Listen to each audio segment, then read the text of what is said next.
I need some router bits. I can't find them anywhere. You used to have a whole section right here. There's the routers. All right. She's looking, and she's looking at what I have in my hand, which is the broken drill. So she brings me to those, and she says, there they are right there. I go, no, I want a router bit. I said, I don't want a drill bit. I says, you know, I'm just returning this one, which I shouldn't have to tell her this anyway. I want a router bit. So now she's on the phone trying to figure out, you know, their phone that they have, trying to find out, well, what the hell is a router bit? So I'm walking around, I said, this is a router. All right. The bits go in that so that you can route, plunge, whatever. You know, I says, they come in packs, little packs. All right. I says, and she says, now we're looking all over the place. Couldn't find them anywhere. I said, where the hell are these things? All right. You know, I know that they move things around to keep you shopping.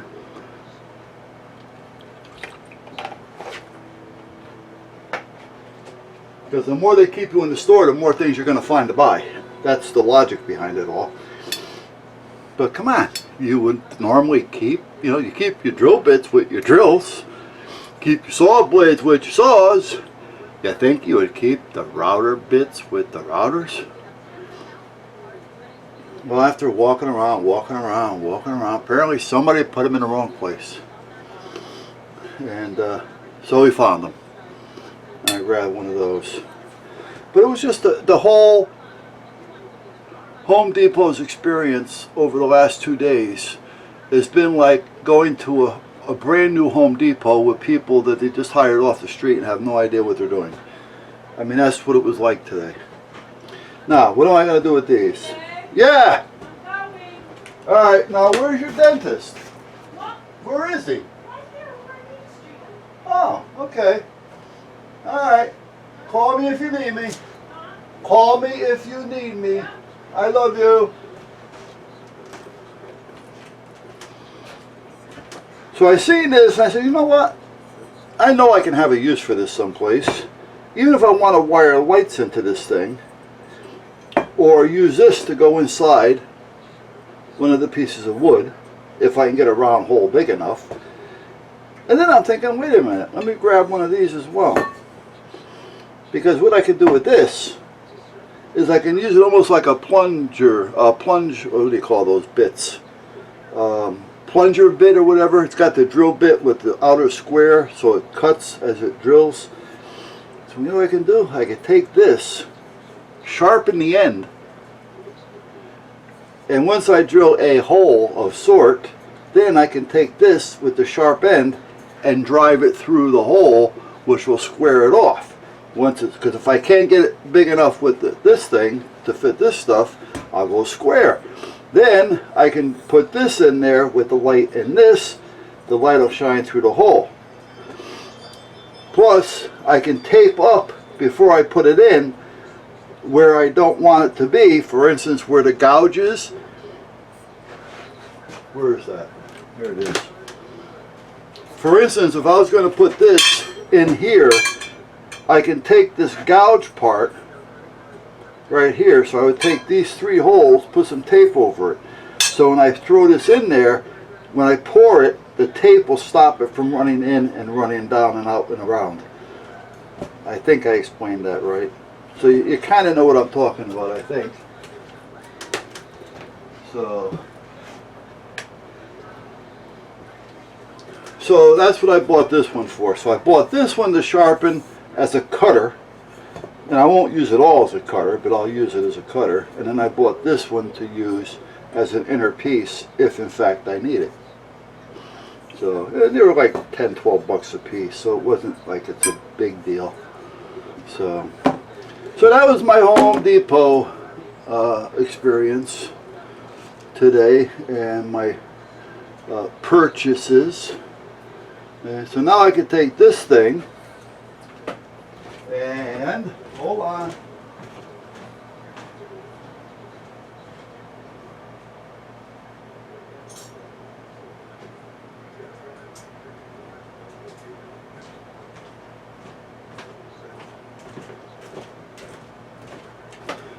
And take a bit, put it in there, and I can do it. I doubt if this is going to break. First of all, it's Milwaukee and it's supposedly made in the U.S. That's what they say, which is good. If this breaks, I just take it out and I put another one in, so it's not a big deal. If this dulls, I just take it out and put another one in. I don't have to worry about sharpening it right away. So that's why I bought that. Like I say, I have a couple of those laying around that I use. A couple of them have locks on them. Well, here's two of them, for instance. This is also a Milwaukee. Same thing. And then there's this one, but this one has a little lock on it. So it kind of locks it in. Alright. This one I don't think is a Milwaukee. I think this is like an Irwood or Irwin or something like that, whatever the hell they call it. So, but it's a good tool. So this one's a little thinner than this one, so that's why I didn't want to use this one. It has a little bit of a neck on it, where this one is the same all the way through. So that'll probably, even though they're both Milwaukees, that'll take more abuse for what I want to use it for.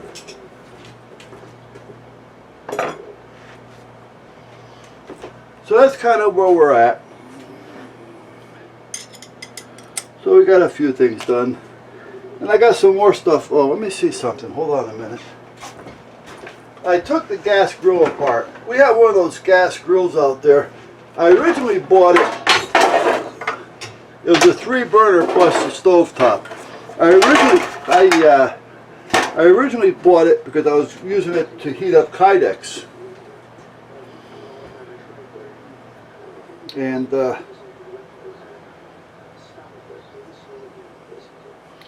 before I take that out, is that going to fit? Probably not. But we'll try it anyway.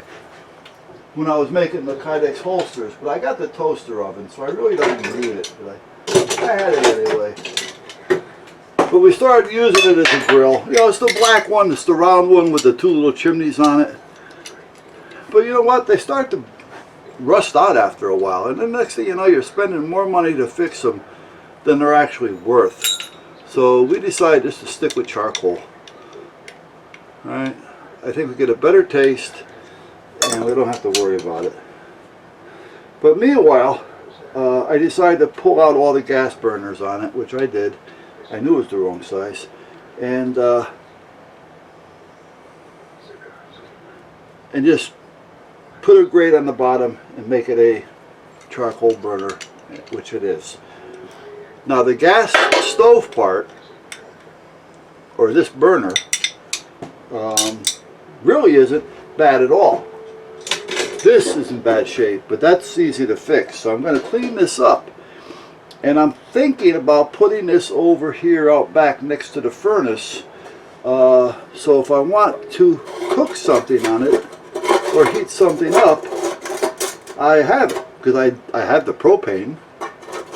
So it's not like I don't have any, you know. So I'm thinking of doing that. But I didn't want to have all this hooked up because it's all hooked up to the same regulator. So I wanted to get the plug. Meanwhile, I made this plug up, which works. However, I wanted to have just one piece and get it over with. Or I have to buy another regulator. And do I really feel like buying another regulator? Well, if I don't have to, why do I have to? Why do I want to? You know what I mean? So we'll see. So I'll put this back over here. Well, not back over here, but I'm going to put this over here with the rest of the stuff. And I probably have 2 or 3 of them over there already. So I got to get this cleaned up sooner or later. So that's going to get done. This is another project I got to get done. But this is going to be a quick one. I can do that in a couple hours.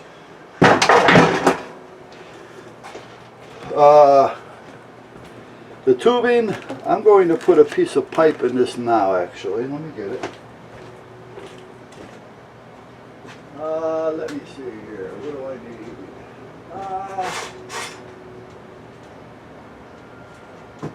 Yeah, this is probably long enough. I mean, I have them all different lengths, but this will probably be fine. There. So we'll put that over there. put this over here for now. Put these up here. And I bought some more lighting, so let me go out to the truck and bring those in, because I noticed that the light behind the house wasn't going on last night when the boys went out. And it takes the little plug-in bulbs, you know, those little halogen plug-ins, which I have a bunch of them, but they tend to blow out for some reason a lot quicker than the 75/53 watt par 30s. So I bought some new outdoor lighting.